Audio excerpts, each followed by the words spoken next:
Well, good afternoon. Thank you for joining us, everyone. I'm Chad Hamilton. I lead the practice management team here at Mariner Wealth Advisors. Well, I'm looking forward to our call today. We'll be learning about how to navigate the college search process. So this is a super important topic. You know, college search has become more and more complex, and the nuances are hard to understand. So we believe that it's really important to emphasize this topic. Like for most families, it's one of the largest expenses that they have, and it's also one of the most important ones. It's an investment in your children's future and in their education. And so I'm happy to introduce our speaker today, Cozy Wittman. She is the education and partnership leader at College Inside Track. Cozy speaks nationally about college search, educates families, and trains advisors and other professionals who work with families of high schoolers. Cozy is passionate about dispelling myths around college acceptance and awards. And she's also the mom of 5 kids with very different goals for college. So she's no stranger to even the personal challenges kind of from the inside out of this whole topic. And Cozy, welcome, first of all. And I'm really looking forward to your presentation. I think it can be a really confusing and potentially unsettling time for students and parents, especially if they're going through this for the first time. So, you know, you just don't know what you don't know, right? So I think that your presentation will go a long way to creating awareness and hopefully alleviating some of that confusion and uncertainty. So with that, I'm going to hand it over to you and you can go ahead and get started. Awesome. Thanks, Chad. And a huge thanks to the team at Mariner Wealth for having me. We partnered a couple of times on some podcasts previous, so I'm excited to share some great information in a little more live format. And for sure, I want to take your questions. So don't hesitate to send your questions off through the Q&A feature. Happy to answer those as we go. And for sure, if you have the question, somebody else has the question, so don't hesitate to put it in there. A little bit about College Inside Track. If you're not familiar with us, we actually have been helping families navigate college search for 15 years. Our goal is to make sure that families identify the right fit academically, socially, and financially for their family. Our main goal is to bring the stress down. There is a lot of noise around the college search, application, and acceptance process. And so bringing down the noise is a big part of what we do. And per Chad's introduction, I've done this 5 different times with very different end results. We did everything from a D1 volleyball search to one that started mom musical theater or pre-med. And so when I say I've done every kind of college search, I mean I've done every search. I have sat in your chair. And one of the things that occurred to me while I was going through my own search is that college search is a little bit like working on cars. And maybe I think about it this way because my husband's a car guy. He's restoring a 77 Toyota Land Cruiser right now. And when he pops the hood of that car to work on it, this is what it looks like, right? Parts and pieces, easy to identify. You can get your hands in there and start to work on things. And maybe most importantly, Paul has the tools sitting right in our garage to actually work on this vehicle. So it was pretty straightforward. And that's the way college search used to look. It used to be pretty straightforward. And the last time you did a search was probably for yourself, right? And you kind of pulled your head up, you looked around, you picked a couple schools, applied, and that was the end of that.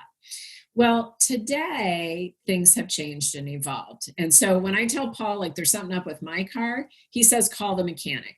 Why does he say that? He says that because when you pop the hood of my car, this is what it looks like. Parts and pieces are all crammed in there. They're over the top of each other. They all kind of look the same. And maybe most importantly, we do not have the diagnostic computer that is required to actually get some kind of diagnostic done on what's happening there. Well, college is a lot like this. Most parents are actually lacking the tools they need, and the colleges have created an environment where there is lack of transparency in how things happen. How does someone get chosen for one school over another? How does money is money given out at the colleges?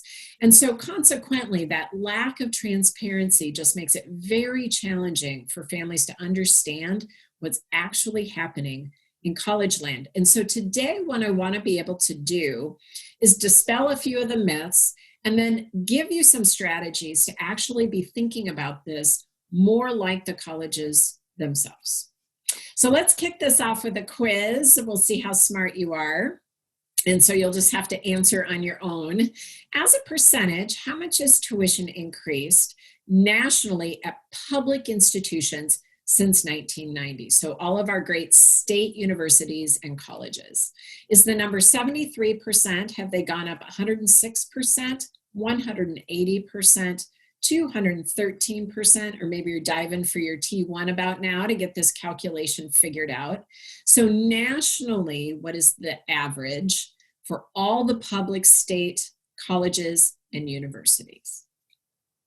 The national average sits at 213%. Private schools sitting at 415%, but lest you at the private universities about how much they've increased their tuition, I want you to take a peek here at some of the Midwest notable flagship universities. These are the major university in their state. And Mariner down, I know, in Kansas City, University of Kansas has increased their tuition in that same time frame since 1990, 641%. I live in Minnesota. The University of Minnesota has increased tuition 570%. You can see Wisconsin and Michigan outpacing the average by 5 times. And I did this presentation for families in Virginia not too long ago. UVA, their state flagship school, has gone up 2,500% in that same time frame. I want to give you a little state of the state. At the top there, some of the public institutions around the country. These are sticker prices for their schools. But I started my college search this way. I told my kids, you can go anywhere you want as long as it's in the state of Minnesota and a state school, right? Because I perceived state schools to be the least expensive option in the market. And guess what? I was wrong. I want you to take a peek at the bottom here. These bottom 3 schools, University of California, Berkeley, Penn State, and of course your own University of Kansas, sitting at somewhere between the mid-20s and $40,000 a year. So depending on the state that you reside in, it may or may not be the least expensive option on the list. And when you look at this pricing, Chad is 100% correct. College is now the second largest investment that your family is going to make next to your home. And if you are outpacing the Wittman clan and you have 5 kids or more, you will know that it is more than your home probably. And so consequently, here's what I want you to start to think about. Colleges are businesses. And so when they think about giving away money and when they think about accepting students, it is a business decision. Families, on the other hand, are thinking about college like the experience that it is, right? We're thinking about things like the friends we made in college and all-nighters and Saturday afternoon football games. We're thinking about all those things that make college a really cool experience. And so what I want to do today is bring the experience of college a little bit closer for you to the business side of college.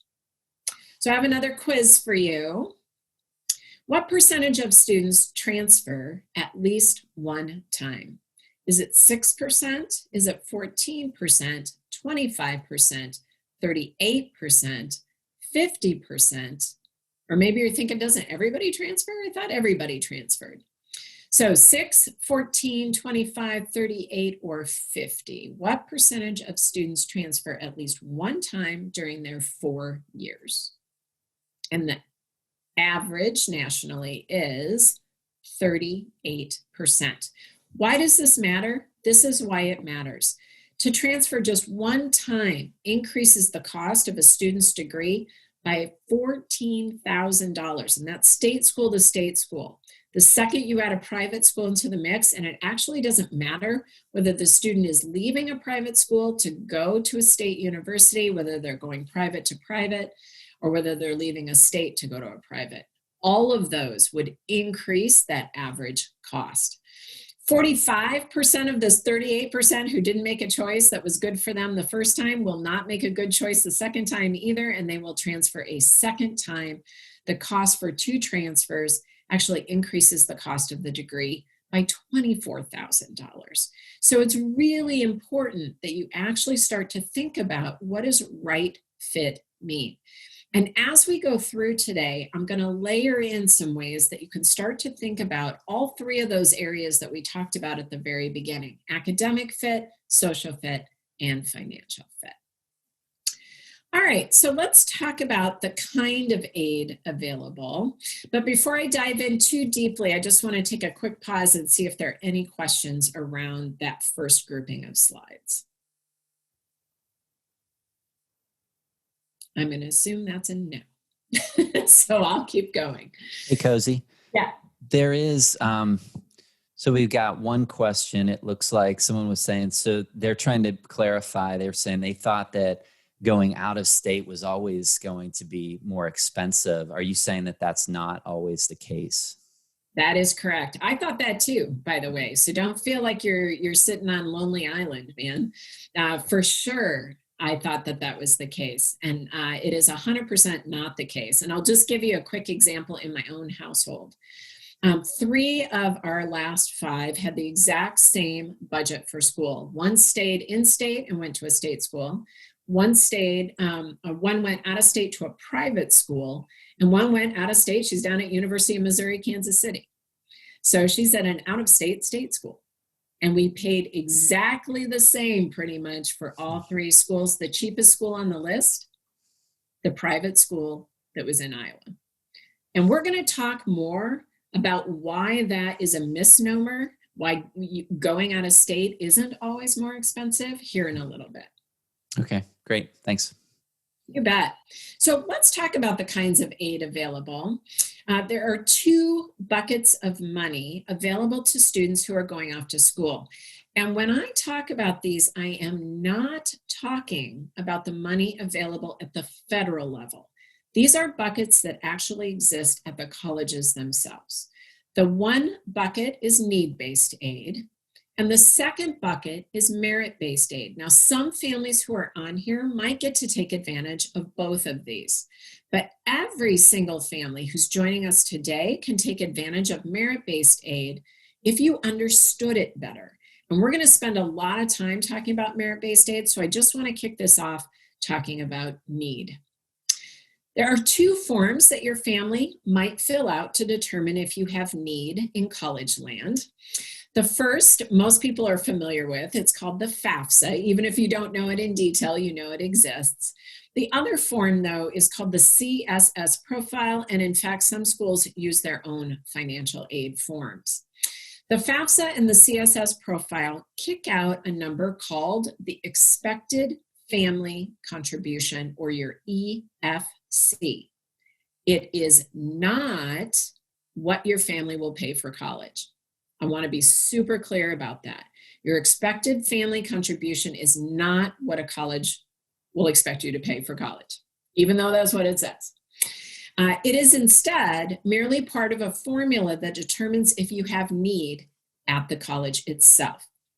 Today, your expected family contribution is roughly 47% of your adjusted gross income. So what are the factors that play into that? Well, your income and assets as a parent, the number of kids you have in college, and their income and assets. Now, I want to point out that this number of kids in college is actually going away after this coming fall. So in the fall of 2022, there are new FAFSA rules that will take place. And so if you have multiple kids in college, that will no longer positively influence your FAFSA. Instead, it actually negatively impacts your FAFSA. And we can talk more about that later if you want. Today, though, it's important for you to understand your potential for need-based aid and be smart about where your money hangs out. So here's the deal. I meet so many families. I've probably in the last year, just with the pandemic in place, met with 600 or more families. And everybody says the same thing to me, like, we're not going to be need-based. And what they actually are referring to most often is whether or not they will be need-based at the federal level. But the colleges use a completely different formula. Lots and lots of people do not qualify for need-based aid at the federal level. But many families who just assume that they will not be need-based actually do get need-based aid from the colleges themselves. So understand if that potential exists, and then think about where money's going to hang out, right? So on the formula, children's money is assessed at 20%, so anything that they own outright. The parent rate, on the other hand, is assessed at 5.64%. So your money goes 4 times further if it physically sits in your name as a parent versus your students' names. 529 plans, if that's how you're saving for school, for instance, those are assessed at that lower rate, at the parent rate. However, if you have any custodial accounts, those UGMAs or UTMA accounts, those are actually assessed at the children's rate. There are a couple mistakes that we see that people consistently make. About 40% of families make an error on the FAFSA that ends up costing them money. The 2 biggest are when it asks for assets, they put their entire retirement account on there. Your retirement accounts do not belong on the FAFSA, and it doesn't matter if the student owns it or if you own it as the parent. No retirement accounts go on the FAFSA. And the other thing that does not belong on your FAFSA is the value of your primary residence. That does not belong on the FAFSA. Everything else is fair game, but those 2 biggies do not belong there. At the end of 2020, in December of 2020, you might recall, they passed a pandemic relief bill. Embedded in this 5,000-page bill were 157 pages of FAFSA changes. And there are distinct winners and losers on this new FAFSA. Again, the FAFSA changes will take place for the first time on the form that is released in October of 2022. The FAFSA is always a forward-looking form, so getting you your financial aid award for the fall or the school year of 2023-2024. So what are some of these changes? Well, I mentioned that the term expected family contribution is not what you will pay for college, and therefore, because it is misleading, they're changing the name. So your FAFSA will, in the fall of 2022, kick out something called the Student Aid Index. The actual formula itself, as it relates to how parents' income and assets are assessed and children's income and assets are assessed, is not changing. But the verbiage they are using to describe the output of the FAFSA is. It's also going from 108 questions today to 30 or 36, depending on your financial scenario. As mentioned, the number of kids you have in college will stop impacting the FAFSA. Today, if you have 2 kids in college at the same time, your expected family contribution gets cut in half. So each student has half of that EFC. However, on the new form, that is going away. So each student will have the same EFC, or Student Aid Index, which will be the new verbiage, right? So if you fill out the FAFSA for this coming fall and you get a number back and it says your expected family contribution is 30000, that means your expected family contribution is $30,000. In the current formula, when student 2 goes off to school and they're in school together, they split that expected family contribution, $15,000 each student, which often leads families to getting need-based aid with 2 kids in college. That's going away, and each of those students in that same family would have an expected family contribution of $30,000. This will probably have the most significant impact of any FAFSA change that has happened in over 30 years. It is distinct. Families with multiple kids in college will distinctly be the losers here. And the primary folks in this category will be middle-class folks, right? Not people who can cash flow college and not truly the need-based families already, but the people who sit in the middle. The rules around divorce are also changing today. It is the family that must fill out the FAFSA is where the student resides, so wherever the primary residence of the student is. That is changing to whoever is primary supporter financially of the student.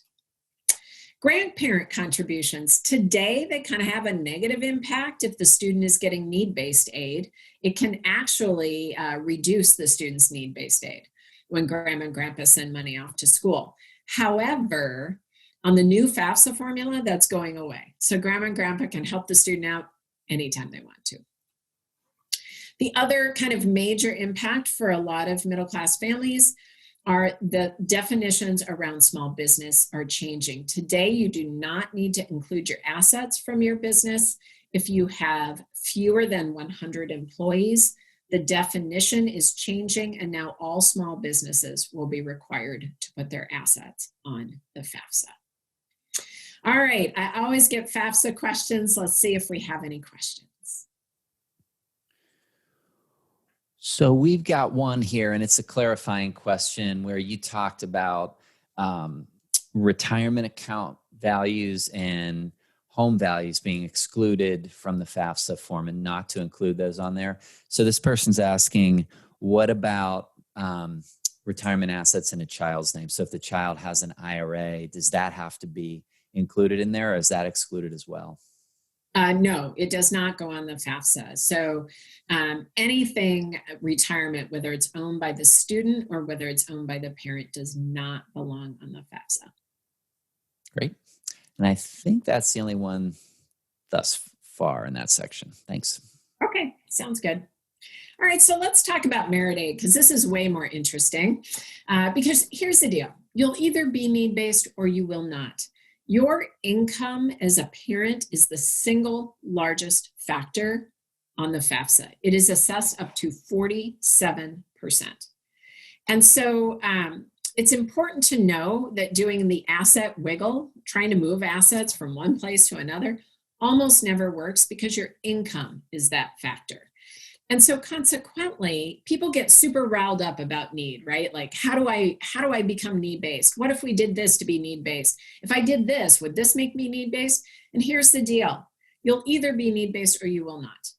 And if you will not, then you need to set it aside. And the game plan is change your strategy. When we work with families, that's what we do. One of the first things we do is a FAFSA forecaster to try and figure out how will the schools perceive a family. And if the answer is this family's not getting need-based aid from anybody, let's push it aside then and focus on merit aid instead.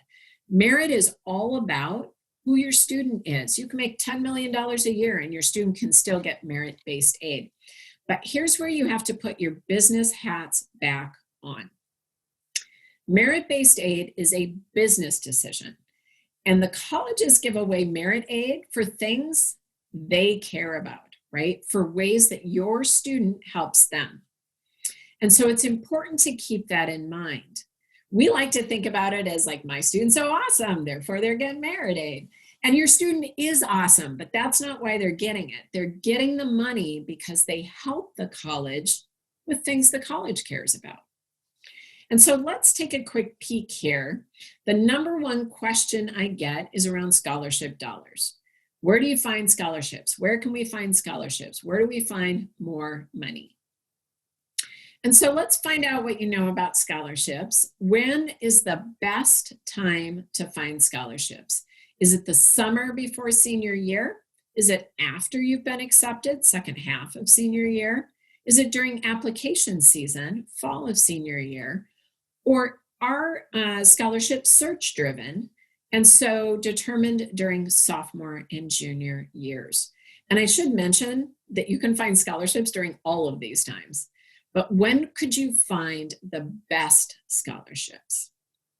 I'll give you a second here to capture your answer. So I'm going to answer this quiz with our next tip. Understand how scholarships work. You want to focus on the colleges as the givers, and that requires that you do a different kind of search. And so building up search criteria and understanding how to evaluate colleges during your sophomore and junior years as a student is the #1 way to get your best grant and scholarship dollars. Wasting your time on private scholarships is a terrible use of your time. Terrible. Here's the deal. Private scholarships, by the way, are the set your kid in front of the computer and tell them go find scholarships. That is, in general, a huge waste of your students' time. The average student has to apply to between 50 and 80 of these bad boys to win anything. And the average award amount after they've spent all that time and energy, $500. So your students would be better off just going and getting a job somewhere. So let's talk about how to think about this from the search perspective. So the best scholarship dollars, bar none, go to smart searchers. Where should you spend your time? Looking at schools and understanding which schools might be most interested in your student is the best use of your time. Colleges are the primary providers of grant scholarship dollars. They give away tens of thousands of dollars every single year. And when a college gives away money, they give it away on average for 4 years. And so it's important to know who is your student and what schools will be interested in them. And I'm going to tell you how to start to think about that here in a slide. Second tier here, also the colleges, right? So after your student's been accepted, they will get an opportunity for additional scholarship dollars. They'll get an email that says, hey, congrats, you're a kangaroo or a bear or a gopher or badger or some other woodland creature. And in that letter, there is something that says, hey, here's a link to more scholarship dollars. Your students should use that link. Why do students miss this? Because they don't read their emails. That's why. And so having your students stay connected to their email, watching for these opportunities is a primary way to find additional grant scholarship dollars. Again, this is tier 2 because when colleges give away money, they give it for 4 years. Local scholarships are the third tier, but you'll notice that these tiers are getting smaller. That's because the scholarship dollars typically get smaller. So these might be your employer. It might be a local bank or community group. Scholarship dollars given at this level tend to be smaller wins. And they also tend to be one-shot deals. So should your student bother? Sure, why not? Because it is a smaller pool of kids, they have a higher likelihood of winning. And so after they've done the first two, and you know for a fact you've maximized your opportunities at the collegiate level, I would encourage you to do local scholarships. Where I would not spend even an ounce of your time is in the private scholarship space. If you have enough time to research private scholarships, you should instead be doing deeper research on your colleges. So what should you look for? The first thing I would look to understand is, do they even offer merit aid? Guess what? Not all schools do. So here's the deal. This is where we get back to college as a business. If I'm a college and I have a giant brand, everybody knows my name, Columbia, NYU, Stanford, University of Chicago, Northwestern, all the Ivies. Those guys don't need to give away money. They've got kids beating down their doors to get in, right? If you don't want to pay full freight here, I've got 17,000 other kids who do. Literally last year, some of those schools, the UC schools, had 140,000 applicants, 140,000. Most of the highly selective schools around the country had application numbers increase anywhere from 13 to 30%, right? So no reason to give away money here. Everybody who goes there is smart. Who would they give it to? So know that there is no scholarship dollars at those schools. How are you going to know for sure? Well, here's a rough. If a school has an acceptance rate under 15%, the likelihood that your student will get scholarship dollars out of them for merit is not very high. Now, the sticker prices, you might remember back to my big list of schools, Those sticker prices are huge. So lots of people find themselves need-based because that's how the schools determine it. They take their sticker price, they subtract the outcome of your FAFSA, and if there's gap, you have need. All right, so once you've determined the school does have merit aid, what are they giving it for? Well, numbers matter, no question about it, right? GPAs, ACT and SAT scores. And yes, this is even true in the test optional landscape. So having a student whose scores come in above, or GPA comes in above the school's incoming average, brings more money to the table for your student. You're shooting for a score or a GPA where you're in the top 25% of the incoming freshman class for that college. Extracurricular talents matter. If you have the tuba player, there's money for you. Flutes, less so. Making sure that your student has really showcased themselves well on their application matters, no question. Be demographically interesting. This is where we get back to that idea that going out of state can be less expensive. Here's the deal. Tonight, you're probably already home. I was gonna say when you get home, go out to any college website after this webinar. Open them up, and somewhere on the homepage under the COVID banner, there is a picture, right, of their school. Beautiful young men and women, fall day, almost always, right? And somewhere very close to that, it says we have one student from all 50 states and 37 countries around the world. You are demographically interesting to a college just because you're not from there. The vast majority of kids go to school within 100 miles of their home. And so you are interesting if you will go into the 110 miles from home space, right? You are interesting if you're willing, for instance, to step over the state of Missouri and go to Arkansas, go to Kentucky, go to upstate New York. All of those places would love to have somebody who isn't from their region. All right, I'm going to give you a little sneak peek at the recipe card for how a school gives away merit aid. This is one particular school's recipe card, but here's what I want you to know about it. These categories are very common, very, very common. And so understanding how merit works can help you really maximize your opportunities for scholarships and maximize the savings you have set aside for college. So the first category where the school is giving money away, and this category, very common, is called demonstrated interest. What on earth does that mean? It means that the college understands just how interested your student actually is in them. And think about it this way. If I'm a college that got 25,000 applications last year, and most of the kids I've never heard from, but this grouping of kids toured my school. They follow us on Instagram. They follow our Twitter account. These kids, I know, are more interested in me, and I have a better likelihood of reeling them in and sitting them in a chair in the fall. And so I'm going to sweeten their pot as an admissions person to get them into a chair.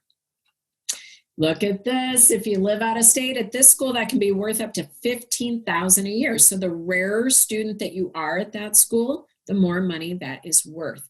And by the way, this is not a one-shot deal. You might remember I said when colleges give away the money, it is typically lasting for 4 years.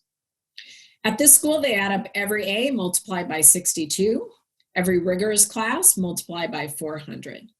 For an excellent letter of recommendation, the school's giving $1,800.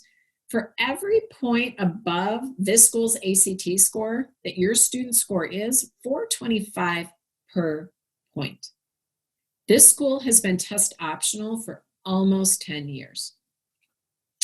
Look at this, just for filling out your FAFSA, this school's giving you $1,800, and if you fill out your CSS profile, I didn't mention earlier, it is a long form, it is a painful form to fill out. They're giving you $2,500. And not $2,500 once, but $2,500 times 4. So I don't know about your time, my time totally worth 17 grand. So often again, people are like, we're not gonna need-based aid, I'm not gonna fill out that stupid form. You are leaving money on the table at many schools around the country. And then look at this, for a well-written essay, those bad boys can be worth up to $8,500. It is really hard for high school students to write a great college essay that the admissions groups are interested in reading. It is the reason, for instance, when we work with families, that we use an essay coach. So tip number 3, understand how the pandemic is impacting college search. Lots of schools went test optional this year. There is no guarantee that they will stay test optional. However, most of them have already announced that they will be test optional for at least the coming year. Some of them have already announced they'll be test optional for 2. Some are sitting solidly in the, we're going to test the waters for the next couple of years, and then we will let you guys know. Some schools went kicking and screaming into the space. University of Wisconsin might have been, their Madison main campus might have been the very last school to announce that they were going to be test optional last summer when kids couldn't get test scores. So it's not a given that these are going away, but the thing that I want you to know about it is even if the school is test optional and even if they stay test optional, they are still tying this number to grant and scholarship dollars. And so if you want to maximize your opportunities there, I would still encourage you to get some test prep, and I would still encourage your student to take the test. Touring decisions. So one of the things that we've been encouraging the families that we work with is really making some decisions about where you want to expend your time and energy and when. So if a school is further away, if a school is less likely for acceptance for your student, you may want to wait and see if the student gets in first and then make some determination around going to see it in the spring before they make their final choice.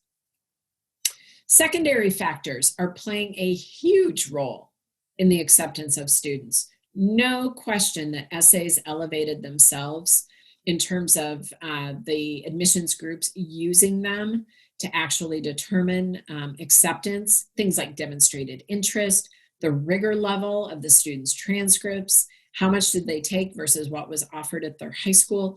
All of those things played a key factor in acceptance this year. And then I get a lot of questions about pricing, like, isn't school on sale? Aren't colleges on sale now? Like, weren't people so mad they didn't send their kids off? Nope, mostly not. Yes, numbers were down. They were down by about 13% this year. However, they weren't down for the selective schools, and they weren't down for public universities by and large. And so it's the schools in between that got pinched a little bit. Those schools, you actually can find pretty good deals. However, I wouldn't assume because there's a pandemic that things are going to be cheaper. We just didn't see that to be the case at some schools around the country. All right, before I go into my next tip, which has to do with budgeting for college, what questions do we have so far, if any? We have a question here about what year of income is utilized on the calculation. Yeah, good question.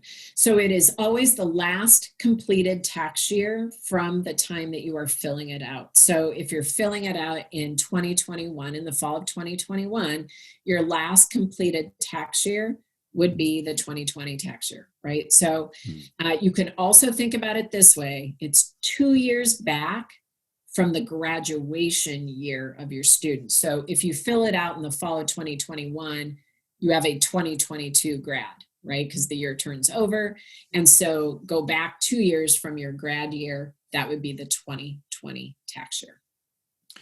Do they adjust for more one-time items that are not recurring, like severance payments in that calculation? Yeah, most schools accept something called a special circumstances form, and that allows you the opportunity to actually have a conversation where there was an excess for some year, some odd reason. Maybe you, for instance, sold a business that year. And so there are opportunities there to have that conversation. You should know, though, that the colleges are under no obligation whatsoever to actually do anything differently with you. Right. Okay, I think that's it. All right. My fourth tip for you, assure you have a strategy to pay for college. I sit down and I chat college with families every single day, and we eventually get through to the tell me about the strategy for paying for school. And I get a lot of deer in headlights looks, or people chime in very quickly with, well, we've been saving in a 529, or our advisor has us saving over here. That's about it. And that's actually not what I mean by strategy. What I mean is, where's the money going to come from? Assuming that you haven't fully funded a 529 plan and that you don't plan to just cash flow any price, what is the 4-year game plan and what is your budget for paying for school? And so having that conversation around, is there a number at which we stop being comfortable? We could afford this, but if it got to this, that would not be okay with us as a family. And it might be philosophical. It might actually be dollars in account somewhere, but at least have the conversation and have it early in the process so that parents are on the same page. And then you can share with your student, like, here's what we believe. And that's a great time to set expectations. So we as parents plan to contribute X, if anything. And we want you as the students to contribute X, if anything. And so starting to have a more well-rounded conversation with your student around what you're comfortable paying for a college education is a better direction to go. It's a little, I always tell people, without any kind of guidance in your head, you might be thinking Toyota Camry and accidentally go tour the Porsche school. So have a real conversation around what that looks like in your family. And my fifth tip for you, start to think like the colleges, right? They're thinking about it like the business decision. Take your heart out of it just a little bit and add a little more brain into there and start to think about this like the business decision that it is.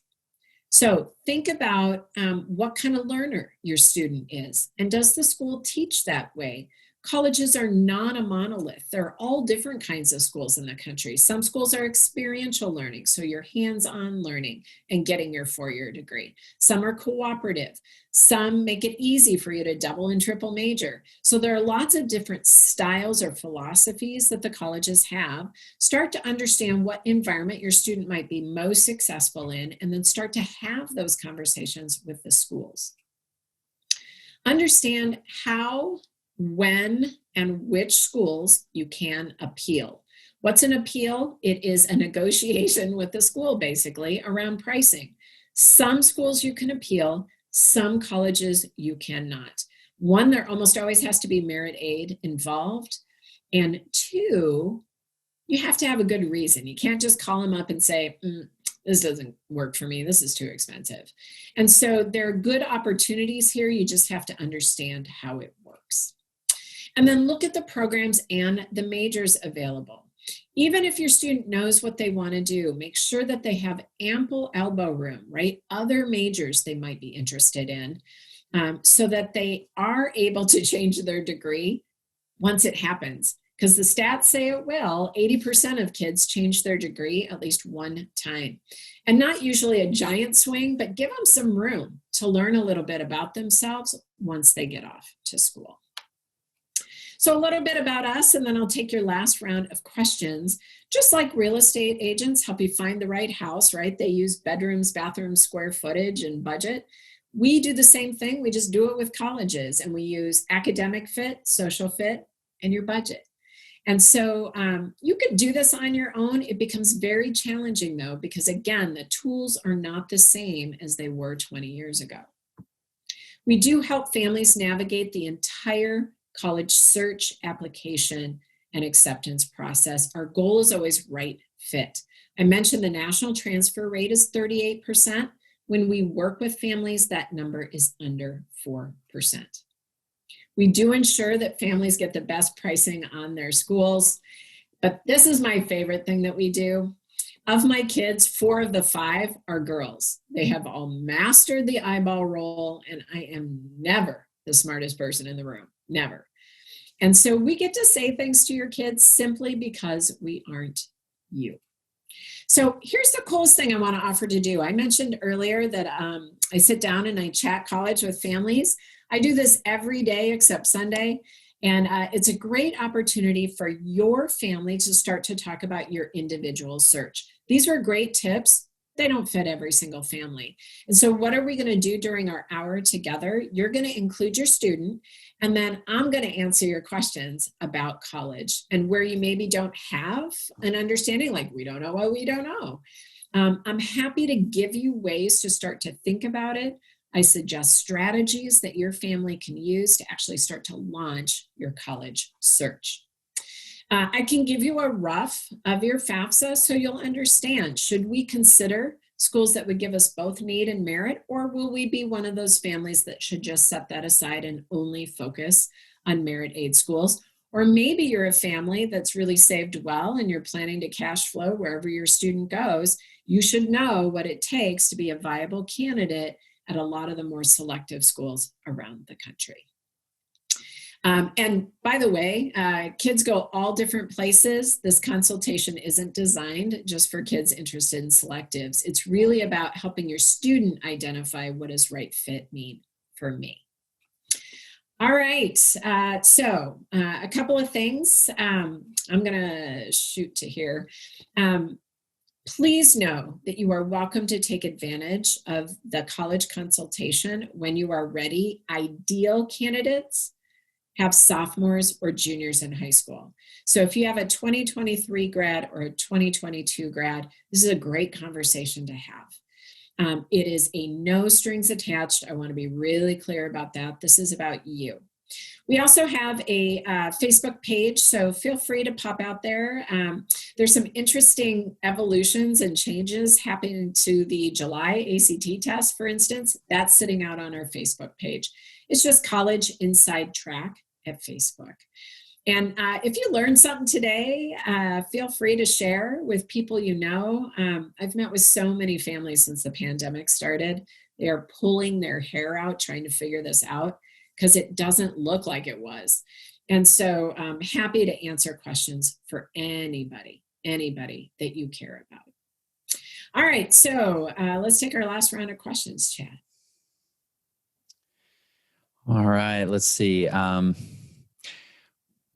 This may, I don't know if this is a question that you'll know the answer to, but why would a school give merit-based aid just for filling out a need-based aid application like a FAFSA? I mean, it isn't intuitive, right?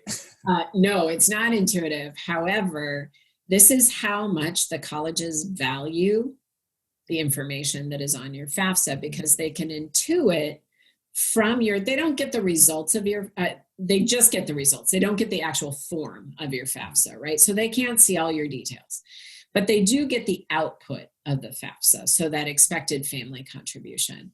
And they can intuit from that number who their next endowment givers might be. So after your student goes off to college on day 3, you get the phone call from Susie, and she wants to know if you're interested.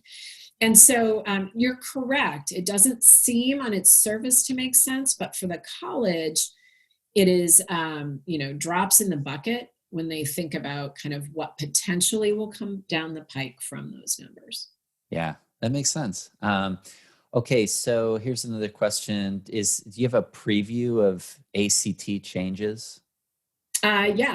So the current scenario is going to roll kind of just as is, right? But one of the things that is happening now in states, so traditionally, the July test, for instance, has always had fewer spots and many locations around the country. And I know Mariner works kind of everywhere. So many places around the country, California, for instance, hasn't actually had a test for a year. They are just now starting to consider opening up testing sites, and they will be CDC qualified, meaning there will be social distancing in place, which takes the fewer seats and makes them even fewer. And so one of the things that we saw last year were people getting booted out of their testing site the day of, basically, because they weren't prepared. So the site wasn't prepared for the students meeting. And so consequently, one of the things we recommend, for instance, for the sophomore class is to get this done a couple of times during the year, because the ACT runs frequently. And so you might have to go outside of your actual school setting, but do go and look. Now, in some states, mine, for instance, as of July 1, we are back to normal. Mask-free, normal numbers inside. And so our July testing sites will be normal. So I would just encourage you to connect with the testing site. Well, one of the things we saw last year was ACT, the organization, had almost no good information about the actual locations themselves. So they were a terrible resource for you. You were much better off just reaching out to the individual sites. The test itself has not changed. It will be running as normal for the coming school year. So September, October, the November date, and then again in February, March, April, June, and July. So those would be kind of the normal testing dates. SAT has had a couple of changes. They ditched their subject matter tests, so those are no longer available or needed by any school in the country. And then they also increased the number of locations last year and availability of the test, although I don't know that that's going to change for the coming year. And the last change that we saw, which was kind of interesting and unrelated to the pandemic, was they now allow students to submit an ACT score for National Merit Scholar. Now, along the lines of testing, you know, we've had this COVID trend where more and more schools are test optional, although to your point, the tests are still important in a lot of those cases. Do you think that if you look forward with a trend like that, is that something that you see reverting back to the way it used to be? Or do you see some permanence there and even more schools becoming test optional? It's a good just curious. If I have to shine up my crystal ball and forecast a little bit, what I would say is prior to the pandemic, and most people don't know this, there were more than 1,000 schools in the country. There are only 3,000, that's a lot, 3,000 universities in the US, right? But a third of them were already test optional pre-pandemic. Okay. And so, and interestingly, not all of them went test optional either. About 600 more schools added their names to the list. So there were still schools, some of the more selective East Coast schools that still required the test. So certainly there are schools, I think, that will permanently put themselves in the test optional space. I think there are many schools that can't wait for the test to come back because they inherently believe that they matter. If you want to listen to a really interesting podcast about this, This American Life did an entire piece on the testing landscape. Really good piece, really insightful. Talked to a bunch of admissions people about how they think about it, and did a overview of University of Texas, who has been test optional for a decade. And they actually have changed how they prep students in their freshman years to try to accommodate what the test is not giving them any longer, right? Because it did give people some insight into what the student was like. And with it, with a conscious choice to go away from that, they had to kind of find ways to assure that the students were ramped up and ready for being a college freshman. Interesting. Okay, I think we have one last question. What guidance can you offer for potentially attending universities in the European Union, especially for students with dual citizenship? So any thoughts there? Couple things that I think about. The first is make sure that if the school isn't taught in English, that your student is not just fluent in the language, but fluent in collegiate level language, right? So it's one thing to be able to be conversational in a language. It's a whole nother thing to have to know medical terms in that language, right? So just make sure that there is an alignment there, because that can be a really rough transition. The other thing you should know, and this is country specific, but a lot of the schools around the world don't care about things like volunteering, and they don't care if you work, and they aren't interested in your essay. They just want to know the facts. Just give me the numbers. And so make sure that your student is prepared with that, meaning be very conscious of the classes your student's accepting or taking in high school, so that they are preparing them. Their timelines are also usually very different. They accept applications much, much sooner. So the deadlines are pushed up from American colleges. So go to that country, take a look at the very clear specifications that they require, because most parts of the world do not do college like we do college. All right.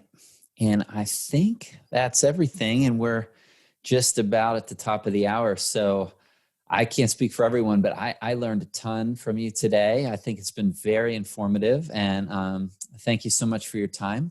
Yeah, for sure. Thanks for having me. And I just want to encourage people, reach out and set up your consultation. It's super fun. The student has a great time for about the first half hour, and then they get kind of bored, but the parents love the hour.